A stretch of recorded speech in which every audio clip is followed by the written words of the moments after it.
Now, Tom Slater is still with me. Tom, do you think that at the end of this 5-year term, if assuming it is a 5-year term of a Labour government, you think what in terms of marks out of 10 you expect to give this government, in terms of your hopes, your fears, marks out of 10, what do you think realistically will hold you to this in 5 years' time?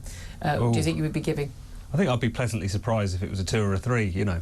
I have no faith whatsoever in this government. I think the one hope that I think many people who otherwise wouldn't support a Keir Starmer-led Labour Party, or any Labour Party, frankly, is that there would be some kind of economic problems that they could get a grip on, you know, because the planning system is a mess, for instance. That does need to be sorted out. I like what they're saying on that. Yeah. And yet, what do they come out with when they talk about the planning system and reintroducing economic growth? Another good thing. So we can build windmills onshore. So that just tells you everything you need to know. Even when they've got half of a good idea, it gets destroyed by all the nonsense. I had to point out there's no faith in the Tory government either, but there we are. Let's talk to Brendan Chilton about this, Labour councillor and Chief Executive of the Independent Business Network, and long-time friend of the show. Good morning to you, Brendan. Good morning to you, Julia. Were you very, very happy late on Thursday night and on Friday morning?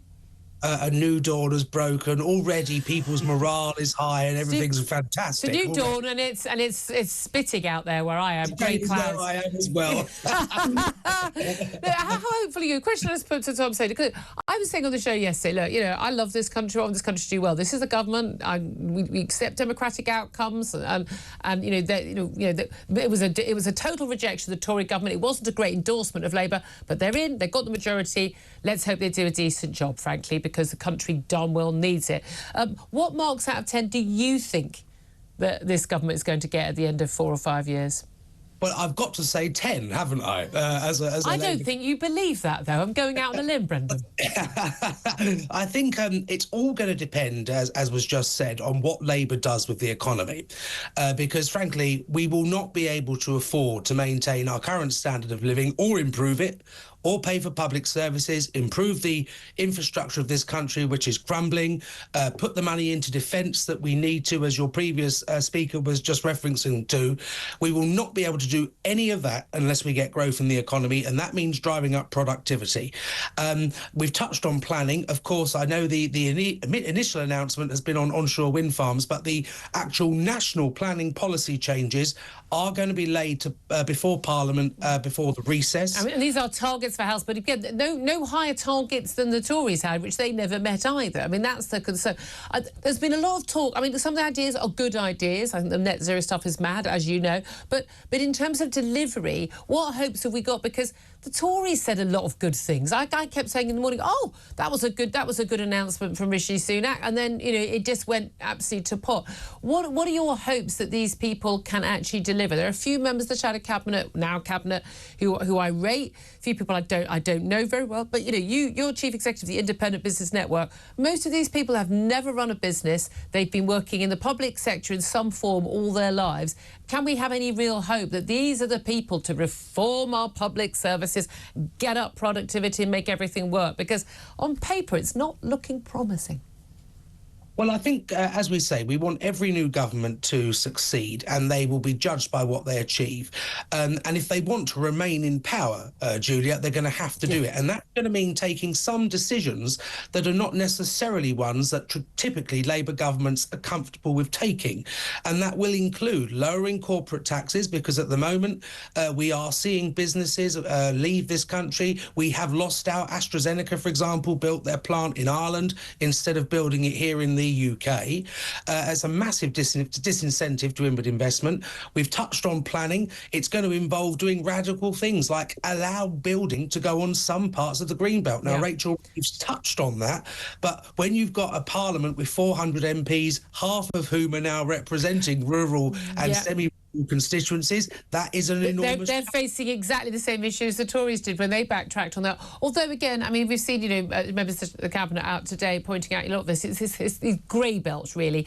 Again, we're not building in, you know, not about building in the middle of the Cotswolds or the middle of the Lake District. We're not. We're talking about the edges of towns where a lot of building's been going on anyway, but it's legally banned in this so-called green belt, but it's not green, it's not pretty, and people need homes. Although, of course, the big concern will be that we're going to need more and more and more homes. And by the way, 300,000 doesn't touch the science. We're short of 4 million homes in this country.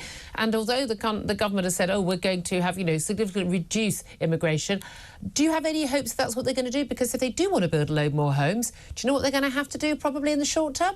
They're going to have to import workers to build them.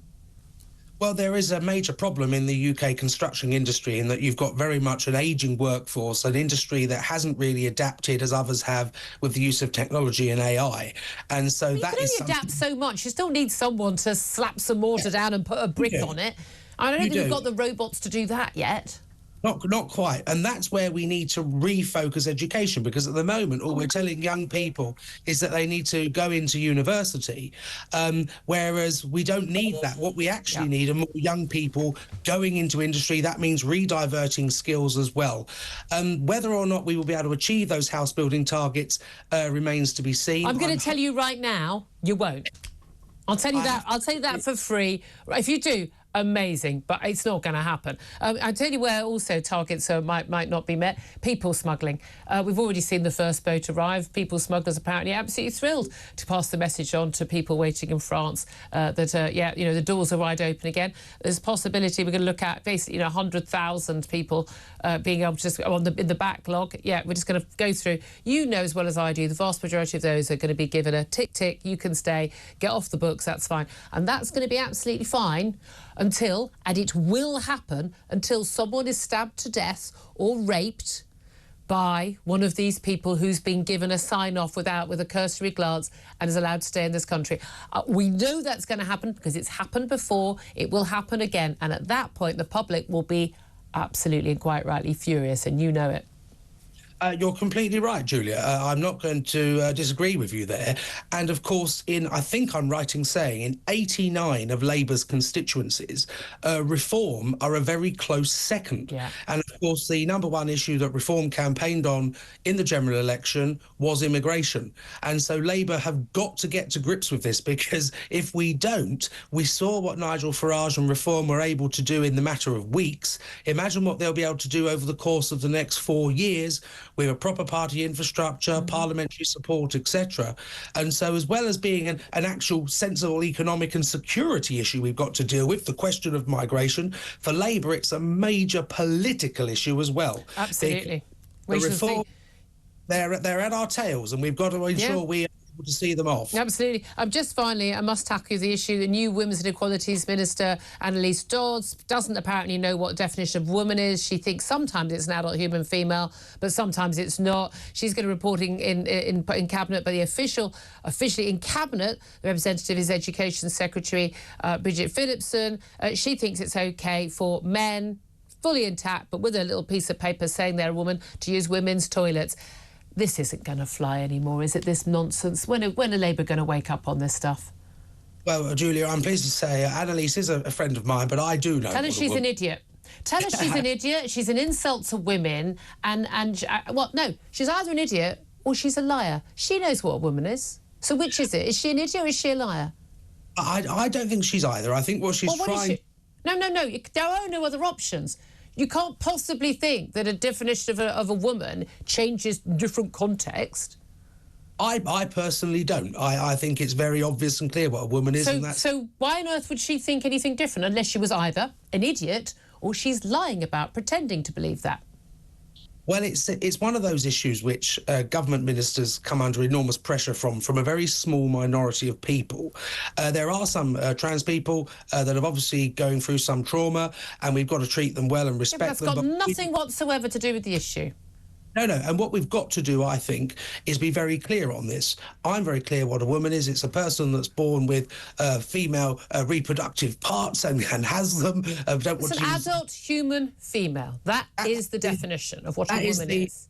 Why does your big mate, Anneliese Dodds, who's so clever, she's had super-duper jobs in, an economist, she was Shadow Chancellor, how come she doesn't know what a woman is? Well, I think that's a question when she comes on your show, Julia. I'd like to see She won't come on my show, and you know she won't come on my show, because I won't have that nonsense. But I think it would be a very good thing to see Labour ministers answer these questions, because there are lots of women, and I agree with them up and down the country, that are very concerned about what the stance would be. I'm very clear what a woman is. Do you know? I tell you what. Do you know what I don't do? I don't have any friends that I think are idiots or who lie. Well, I'm afraid I'm unfortunate that I have an array of friends that. Brendan, we'll have to leave it there. Go and have a word with Anneliese. Just explain to her, or if she wants, she can come on my show and I'll explain it to her. Brendan Chilton, the Labour Councillor, Chief Executive of the Independent Business Network. Thank you for joining us.